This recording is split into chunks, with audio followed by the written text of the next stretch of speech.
Con respecto a la sexualidad, también es importante mencionar a lo que se llaman los trastornos parafílicos. En una persona cuya sexualidad pues está normal, es saludable, el objeto principal de deseo, a donde se direccionan las fantasías, el placer, la fuente de placer, pues serán otras personas. Sin embargo, hablamos de parafilia cuando estos deseos, la fuente de placer sexual que obtiene la persona, no está relacionada precisamente a una persona, sino más bien puede ser a un objeto o a una actividad específica. Hasta la CIE 10 existían un mayor número de parafilias, es decir, eh, fuentes de placer u objetivos que estaban considerados como un trastorno, considerados como anormales. En la CIE 11 se ha afinado un poco más esta clasificación y se dejaron de lado algunas de las parafilias que antes estaban tradicionalmente incluidas en este capítulo. Un punto importante de esto es que es importante diferenciar los trastornos parafílicos de lo que podrían ser consideradas prácticas sexuales alternativas. Iré haciendo alusión a esto a medida que veamos cada una de las parafilias. Una parafilia muy conocida es el voyeurismo o la escoptofilia, en donde la persona no busca un contacto sexual con otra persona y simplemente obtiene el placer al observar, al mirar a personas manteniendo relaciones sexuales o desnudas. Evidentemente, en el caso de una persona que mira pornografía, solamente por esto no podríamos decir que esta persona sea voyeurista, porque puede ser que esta persona tenga perfecta capacidad de encontrar una pareja sexual y pues tener relaciones placenteras. En este caso no podríamos decir que esta persona que está viendo pornografía sea voyeurista. Y luego tenemos a la paidofilia o pedofilia, en el cual existe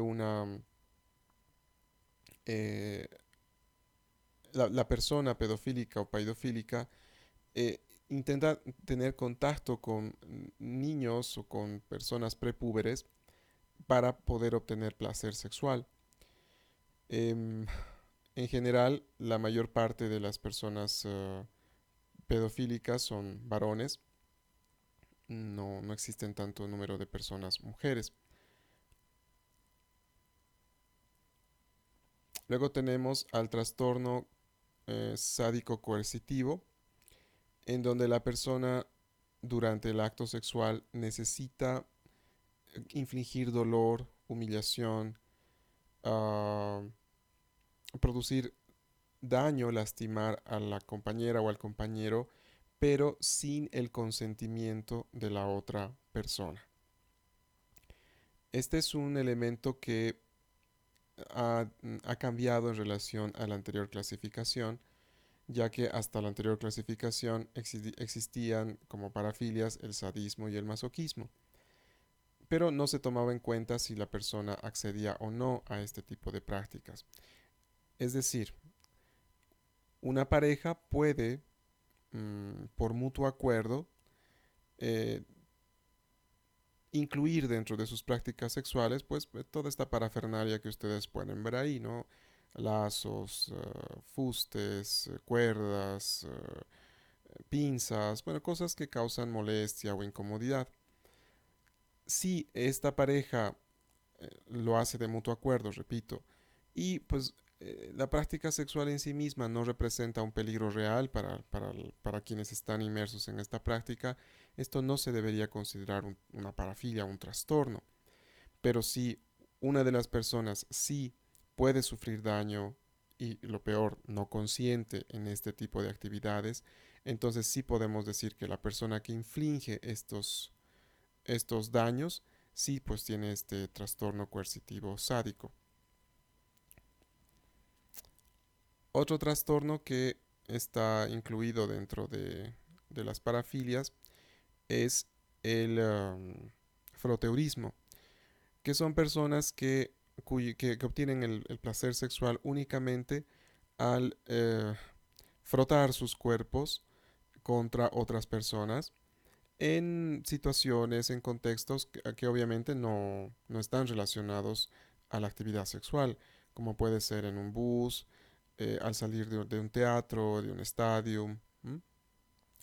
En general, en todos estos trastornos parafílicos suelen existir antecedentes de mm, o agresiones sexuales a temprana edad o pueden haber el antecedente de familias demasiado cerradas, demasiado uh,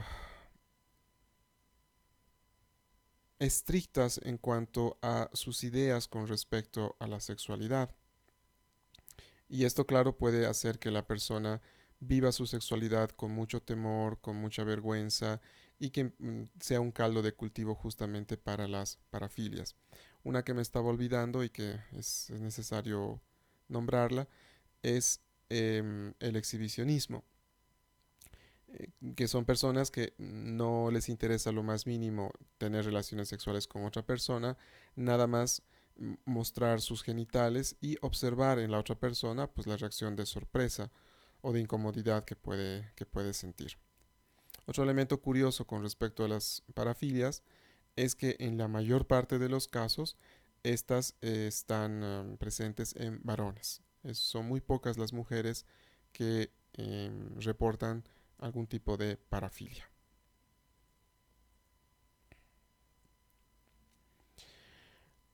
Bien, entonces lo que toca ahora describir son las disfunciones sexuales. Se llama disfunción sexual a aquellos malos funcionamientos, aquellos trastornos de desempeño que ocurren durante el acto sexual en sí mismo. Para esto recordemos que tanto en varones como en mujeres existen fases, pero que son un poco distintas las unas de las otras. Acá tenemos una gráfica que muestra de manera superpuesta ambas respuestas sexuales. Y bueno, uno de los primeros elementos que puede originar una disfunción de desempeño sexual es justamente la diferencia que hay en tiempos en cuanto a la excitación y la llegada al orgasmo. Como ustedes pueden observar, pues los hombres tienen una tendencia mucho mayor a tener contactos sexuales más breves, mientras que las mujeres necesitan un contacto sexual, una estimulación más bien mucho más prolongada. Si la comunicación de la pareja no es buena, pues muchas veces ocurre que el varón ha llegado al orgasmo, pero la mujer todavía no. Y si esto se repite muchas veces en una relación de pareja, pues puede dar lugar a problemas de pareja y hacer que poco a poco la mujer, pues incluso con un tiempo de estimulación, una variedad de estimulación sensorial apropiada, pueda dejar, por ejemplo, de llegar al orgasmo. Dentro de las disfunciones sexuales tenemos a la disfunción del deseo sexual hipoactivo, es decir, que la persona no siente deseo de embarcarse o de buscar un encuentro sexual. Puede haber la disfunción de la excitación sexual, es decir, una alteración en la primera fase de la respuesta sexual humana. En el caso de los varones, esta disfunción de la excitación se verá eh, evidenciada por ejemplo, una disfunción eréctil. En el caso de las mujeres, por una nula o muy poca lubricación del introito vaginal. Luego tenemos a las disfunciones orgásmicas que pueden producir que la persona tarde demasiado o nunca llegue al orgasmo. Esto puede suceder tanto en varones como en mujeres. Y también las disfunciones, esto bueno, solamente en el caso de los varones, la disfunción de la eyaculación, donde esta puede ser muy precoz o muy tardía también, ¿no? Acompañándose de un retraso también en llegar al orgasmo. Y finalmente tenemos el trastorno de dolor sexual, que puede ocurrir tanto en varones como en mujeres, mm, un poco más común quizás en mujeres, en donde la actividad sexual en sí misma produce dolor. Existe y además que puede interrumpir la actividad sexual. Esto también es a lo que se le llama dispareunia. En el caso de los varones también puede existir este trastorno, pero una vez más les repito, es más común en las mujeres. Entonces, para poder em, encontrar estas manifestaciones de estas disfunciones, es importante preguntar con tino, con delicadeza y tener una buena confianza con la persona que está consultando. Una manera de poder hacerlo es utilizar este tipo de preguntas, haciendo énfasis en que la sexualidad es algo normal, que es importante en la vida de cualquier persona. Y con esa premisa, pues preguntamos, decimos, por ejemplo, ¿cómo calificaría usted su vida íntima, su vida marital, o la intimidad de pareja, o la vida sexual? O también se puede indagar acerca de cuán satisfactoria es su vida íntima o marital o de pareja, o si existe algún aspecto de su vida sexual o íntima que le preocupe de alguna manera. En este sentido es importante que como médicos nos deshagamos de ciertos prejuicios. Por ejemplo, pensar que alguna persona, debido a una característica física especial, pudiera o no tener o tener una muy buena vida sexual. Pensar que una persona por tener una edad no va a tener de vida sexual activa o tendrá una vida sexual más bien muy activa y muy placentera. En los hechos, una persona adulta mayor podría tener muchísima mejor vida sexual, mucho más placentera que un muchachito de, no sé, de 18 años. Y por último, pues debemos dejar el prejuicio también de que personas que no comparten nuestro origen cultural no pueden gozar de una vida sexual plena o que no tienen una vida sexual. Algo así como considerando que la sexualidad es algo propiamente de la cultura occidental. Les había dicho al principio que es importantísimo siempre descartar primero las causas orgánicas o el uso de medicamentos para explicar las disfunciones sexuales. En esto de medicamentos, pues tenemos, por ejemplo, dentro de los más comunes, el uso de antihipertensivos, antidepresivos y antipsicóticos. Mención especial quisiera hacer, y esto porque me ha tocado ver varios casos ya, de personas que pueden hacer, hacer uso de em, inyección de suplementos no, de análogos hormonales, por ejemplo, para obtener un desarrollo físico mayor o más rápido, ¿no? Hablando específicamente de quienes, por ejemplo, hacen fisicoculturismo. No olviden, y ustedes lo conocen bien por fisiología, pues que el uso de este tipo de sustancias puede influir negativamente a nivel de las gónadas y esto por supuesto también influir en el desempeño sexual, en el deseo sexual que pueda tener la persona. En cuanto a las causas primarias, causas psicológicas que pueden influir en alteraciones del desempeño sexual, pues tenemos, por ejemplo, las experiencias traumáticas pasadas, por ejemplo, una agresión sexual. Pueden haber experiencias sexuales de tipo frustrantes. Esto especialmente ocurre en personas muy jóvenes, lo que recién están empezando, iniciando su vida sexual activa Y bueno, pues las primeras experiencias no necesariamente son mágicas y súper placenteras, sino más bien son experiencias pues hechas de manera empírica, muy accidentadas incluso, y esto puede hacer que la persona se sienta temerosa de tener una nueva relación sexual. Las distorsiones cognitivas de las que les había hablado antes, distorsiones tales como por ejemplo que la responsabilidad del placer en una relación sexual es solamente de uno o de una, em, que toda el éxito, digamos, del encuentro sexual va a depender de una respuesta fisiológica como puede ser la erección, o ideas pecaminosas o vergonzosas asociadas al acto en sí mismo. También puede haber culpa em, o temor también con respecto al embarazo, o si es que la actividad sexual se la realiza de una manera que podríamos llamar impropia o alejada, digamos, de lo que es correcto, si es que la persona tiene relaciones sexuales con alguien que no es su pareja oficial. Puede haber vergüenza, ¿no? Con respecto al cuerpo, con respecto al tipo de prácticas sexuales que la persona quisiera hacer o no hacer. Ira solapada, cuando esto especialmente se da en parejas, ¿no? En donde eh, la falta de comunicación, las discrepancias que existen en cuanto a la convivencia misma como pareja se trasladan al área sexual, ¿no?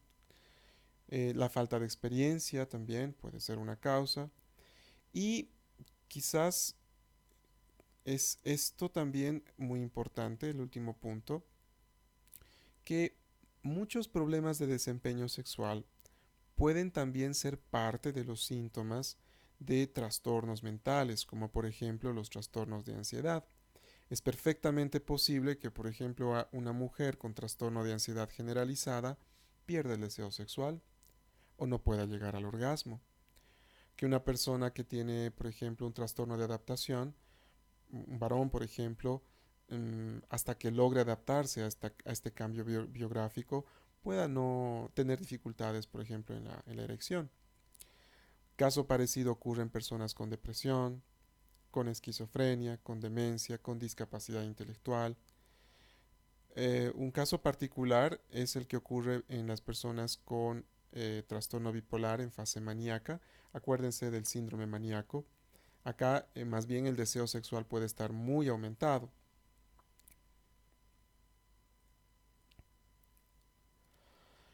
Reforzando lo que había dicho al principio del tema, ¿no? La detección de estas disfunciones requiere buena relación médico-paciente. A veces los síntomas diana son problemas de pareja o síntomas ansiosos o depresivos. El médico debe desculpabilizar, orientar. La mayor parte de estos trastornos, especialmente los de causa primaria, requieren básicamente psicoterapia individual o de pareja. A veces ni eso, a veces simplemente una conversación franca, una buena psicoeducación, una buena desdramatización puede hacer mucho bien a la vida sexual de la persona. Pero si realmente existen causas, por ejemplo, antecedentes de agresiones sexuales en la infancia o los problemas de pareja realmente son muy complejos, pues se derivará a la persona con un profesional en salud mental que haga la respectiva psicoterapia, individual o de pareja.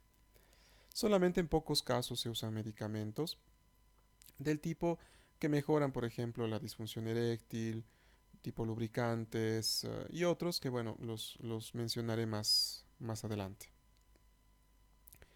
Dentro de las causas secundarias, en el caso de los varones, pues podríamos mencionar la edad misma. Con el paso de los años los niveles hormonales no son los mismos y esto puede afectar al desempeño sexual, pero también es importantísimo tomar en cuenta ciertos estilos de vida inadecuados, como por ejemplo el fumar, consumo de alcohol, una vida sedentaria, la obesidad y la diabetes. Todo esto puede generar problemas en la vasculatura genital y producir problemas de desempeño. En el caso de las mujeres, pues existen un mayor número de posibilidades, ¿no? Causas genéticas, malformaciones congénitas, problemas inflamatorios, traumáticos, tumorales o de otro tipo. Y finalmente, bueno, lo que les decía, ¿no? Existen algunos medicamentos, algunas sustancias que pueden hacer mucho por mejorar el funcionamiento sexual en la pareja. En el caso de los varones, pues se tiene a los inhibidores de la fosfodiesterasa. Acá tenemos al sildenafilo, al tadalafilo y al vardenafilo, que son sustancias que permiten que el músculo liso de los cuerpos cavernosos, de los cuerpos esponjosos cavernosos del pene se distiendan y permitan la entrada de sangre. En este sentido, pues es importante siempre recomendar a la persona a la que se le está prescribiendo estos medicamentos que no los mezcle, por ejemplo, con nitrito de amilo o con los poppers, que su uso es peligroso en personas que tienen cardiopatías, que no se los debería asociar con medicamentos que se utilizan para la presión arterial, para la hipertensión, que las dosis máximas, por ejemplo, del sildenafilo es de 100 miligramos al día, ¿no? La tableta suele venir de 50 miligramos, como ven ahí, entonces más de 2 al día sería riesgoso para la persona, que eh, deberían ser utilizados, en el caso del sildenafilo, pues una hora antes del encuentro sexual, y en el caso del tadalafilo se dice que este tiene una vida media tan larga que incluso se puede utilizar hasta 3 días antes de la actividad sexual. Es decir, durante 3 días la persona eh, en teoría tendría que desempeñarse adecuadamente. Pero es importante señalar que estos medicamentos no funcionan si es que no hay excitación. Vale decir que si el origen de la disfunción sexual de la persona es psicógeno, pues ni tomando 3 o más de estas tabletas, la persona, el varón, podría desempeñarse adecuadamente. Digamos que esta es una evidencia poco empírica de que si a una persona no le funciona, pues probablemente el origen de su disfunción sea psicógeno. Ahora, obviamente, también podría ser que realmente la vasculatura genital esté muy afectada por una arteriosclerosis, ¿no? En este caso tampoco el medicamento podría actuar de manera adecuada. Otra sustancia que también puede ayudar mucho durante la actividad sexual es el uso de lubricantes. Esto especialmente en dos situaciones. En mujeres postmenopáusicas que debido a una disminución del nivel hormonal, pues ya la lubricación vaginal no es buena y el acto sexual puede ser más bien doloroso o incómodo. Y también si se van a llevar a cabo relaciones sexuales de tipo anal, que pueden ser en personas heterosexuales u homosexuales. Igual el uso de lubricante es muy importante, dado que la mucosa anal pues es muy delicada y de no haber una lubricación externa, sí se pueden llegar a producir daños. También existen suplementos alimenticios como la L-arginina, que es un aminoácido que favorece la turgencia del área genital. Se dice que mejora la sensibilidad de la mucosa al estímulo mecánico. Está presente en geles lubricantes justamente este aminoácido. También se puede encontrar como suplementos alimentarios, ¿no? De hecho, si no estoy mal, muchos fisicoculturistas también para aumentar la masa muscular también utilizan esta sustancia como coadyuvante. Y bueno, también existen lo que se llaman las sustancias afrodisíacas. En este sentido, existe una que se llama la yoimbina, que se extrae de la corteza de un árbol del África, que puede ser muy peligrosa, ojo, muy peligrosa cuando se la consume en cantidades elevadas, pero que a veces la incluyen en, por ejemplo, en geles, geles íntimos, lubricantes, y que pues sí pueden aumentar un poco la sensación de placer, el deseo sexual, ¿no? En el caso de varones que tiendan a la eyaculación precoz, existen también retardadores o anestésicos que van a bloquear, digamos, la sensación, no, el estímulo mecánico de la mucosa del pene y que pues retrasarán la llegada al orgasmo. Y finalmente hablarles de los poppers, que son sustancias muy volátiles relacionadas al nitrito de amilo y que producen una relajación de la musculatura lisa, tanto de las arteriolas como de, en realidad, cualquier estructura que tenga musculatura lisa, incluyendo, por ejemplo, el esfínter anal, y que aunado a esto, pues la persona durante los breves segundos que dura el efecto, tiene una sensación muy placentera de ligereza, de estar flotando, de tibieza en todo el cuerpo, y que pues durante el acto sexual aumenta la sensación de gusto, de placer. Es importante señalar que estos, una vez más, no deben utilizarse junto con los inhibidores de la fosfodiesterasa. Dentro de los efectos secundarios pueden aparecer dolores de cabeza, náuseas, y puede también, en casos especiales, pueden producir una disminución brusca de la presión arterial. Entonces, hay que ir con precaución con estas sustancias.